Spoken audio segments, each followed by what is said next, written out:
ਸਾਰਿਆਂ ਨੂੰ ਸਤਿ ਸ਼੍ਰੀ ਅਕਾਲ ਜੀ। ਅੱਜ ਮੈਂ ਤੁਹਾਨੂੰ ਬਣਾਉਣਾ ਦੱਸੂਗੀ ਇਹ ਵਾਲਾ ਡਿਜ਼ਾਈਨ। ਇਸ ਡਿਜ਼ਾਈਨ ਨੂੰ ਬਣਾਉਣ ਦੇ ਲਈ ਸਿਲਾਈ ਉੱਪਰ 8 ਕੁੰਡਿਆਂ ਦੇ ਹਿਸਾਬ ਨਾਲ ਕੁੰਡੇ ਚਾਹੀਦੇ ਨੇ ਤੇ 2 ਕੁੰਡੇ ਵੱਧ। ਚਲੋ ਜੀ ਸ਼ੁਰੂ ਕਰਦੇ ਹਾਂ ਆਪਾਂ ਡਿਜ਼ਾਈਨ ਬਣਾਉਣਾ। ਇਸ ਡਿਜ਼ਾਈਨ ਨੂੰ ਬਣਾਉਣ ਦੇ ਲਈ ਮੈਂ 18 ਕੁੰਡੇ ਲੈਤੇ ਨੇ ਸਿਲਾਈ ਤੇ। 8 ਦੂਣੀ 16 ਕੁੰਡੇ ਡਿਜ਼ਾਈਨ ਦੇ ਤੇ 2 ਕੁੰਡੇ ਵੱਧ। ਪਹਿਲਾ ਕੁੰਡਾ ਬੁਣੋ ਚਾਹੇ ਬਿਨਾ ਬੁਣਿਆ ਉਤਾਰੋ, ਇਹ ਤੁਹਾਡੀ ਆਪਣੀ ਮਰਜ਼ੀ ਹੈ, ਪਰ ਮੈਂ ਇਸ ਨੂੰ ਉਲਟਾ ਬਣੂੰਗੀ। इतों आप डिजाइन शुरू करा। 4 कुंडे उल्टे, 1 2 3 4। धागा दूसरी साइड, दूसरे कुंडे नूं इस तरह पहला बुनांगे। अगे की सिलाई पा के सीधा बुनांगे ते पहले कुंडे नूं सीधा बुनांगे। 2 कुंडियां की केवल बदली होगी। अगे भाई वाले 2 कुंडियां की केवल बदली करांगे। बैक साइड तो दूसरे कुंडे नूं पहला बुनांगे ते पहला वाले कुंडे नूं बाद विच बुनांगे। धागा अपनी साइड 4 कुंडे उल्टे, 1 2 3 4। धागा दूसरी साइड अगे दी सिलाई पा के दूसरे कुंडे नूं पहला बुनांगे, पहले कुंडे नूं बाद विच बुनांगे। बैक साइड तो दूसरा कुंडा पहला बुनांगे, पहले कुंडे नूं बाद विच बुनांगे। धागा अपनी साइड लास्ट का कुंडा उल्टा। दूसरी सिलाई उल्टी बुन के कंप्लीट करांगे।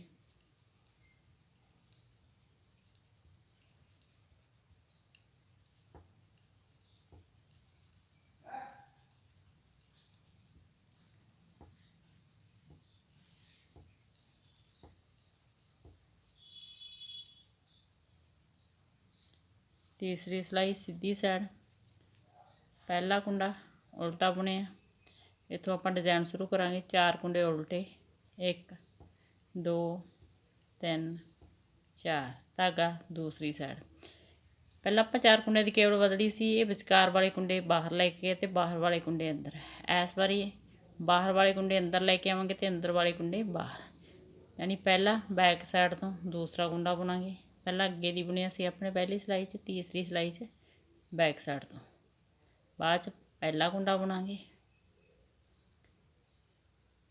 ये दूसरे कुंडे नूं पहला बुनांगे, अगे की पहला वाले कुंडे नूं बाद विच बुनांगे। धागा अपनी साइड 4 कुंडे उल्टे, 1 2 3 4। धागा दूसरी साइड बैक साइड तो दूसरा कुंडा पहला बुनांगे, पहला वाला कुंडा बाद विच। अगे दी दूसरा कुंडा पहला बुनांगे, पहला वाला कुंडा बाद विच। धागा अपनी साइड लास्ट का कुंडा उल्टा।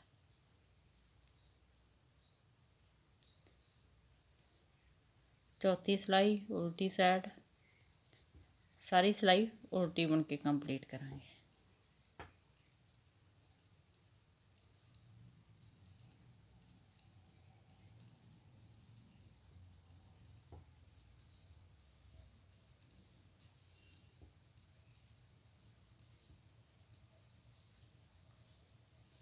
पंजवीं सिलाई सीधी साइड। ਜਿਹੜੀਆਂ 4 सिलाइयां बनाई ने यही 4 सिलाइयां आप दोबारा बनावांगे, पर डिजाइन की जगह चेंज हो जू। ये वाले उल्टे कुंडे इत्थे आ जाएंगे, ये वाली केवल इत्थे चली जाऊगी। पंजवीं सिलाई पहला कुंडा उल्टा, धागा दूसरी साइड। दूसरे कुंडे नूं अगे की सिलाई पा के पहला बुनांगे, पहला वाले कुंडे नूं बाद विच। अगले 2 कुंडियां की केवल बदली करांगे। बैक साइड तो दूसरा कुंडा पहला बुनांगे, पहला वाला कुंडा बाद विच। धागा अपनी साइड 4 कुंडे उल्टे, 1 2 3 4। धागा दूसरी साइड दूसरे कुंडे नूं पहला बुनांगे, अगे की सिलाई पा के पहला वाला कुंडा बाद विच। बैक साइड तो दूसरा कुंडा पहला बुनांगे, पहला वाला कुंडा बाद विच। धागा अपनी साइड 5 कुंडे उल्टे बुनांगे, 4 कुंडे डिज़ाइन दे, एक लास्ट वाला, 1 2 3 4 5।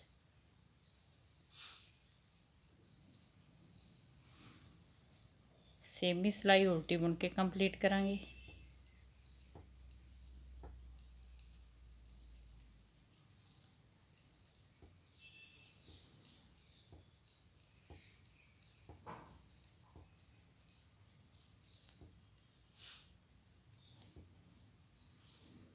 सतवीं सिलाई सीधी साइड, पहला कुंडा उल्टा बुनांगे, धागा दूसरी साइड। ये 4 कुंडे की केवल बदली करांगे। हम बाहर वाले कुंडे अंदर लेके जाऊंगे तो अंदर वाले कुंडे बाहर। बैक साइड तो दूसरा कुंडा पहला बुनांगे, पहला वाला कुंडा बाद विच। अगे की सिलाई पा के इस तरह लूज कर लांगे इनू। अगे की सिलाई पा के दूसरा कुंडा पहला बुनांगे, पहला वाला कुंडा बाद विच। धागा अपनी साइड 4 कुंडे उल्टे, 1 2 3 4। धागा दूसरी साइड, बैक साइड तो दूसरा कुंडा पहला बुनांगे, पहला वाला कुंडा बाद विच। अगे की सिलाई पा के दूसरा कुंडा पहला बुनांगे, पहला वाला कुंडा बाद विच।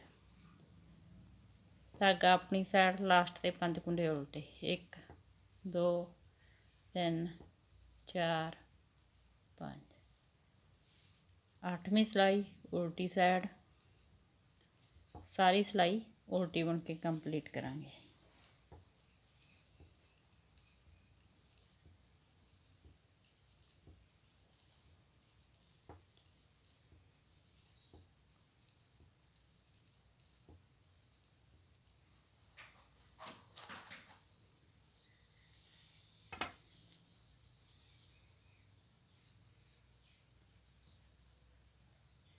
इन्हां 8 सिलाइयां दे विच अपना डिज़ाइन बन के कंप्लीट है। इन्हां 8 सिलाइयां नूं बार-बार रिपीट करते जाओ तो एक शानदार डिज़ाइन तैयार करते जाओ। वीडियो नूं लाइक शेयर और चैनल नूं सबसक्राइब जरूर करियो जी। Thank you.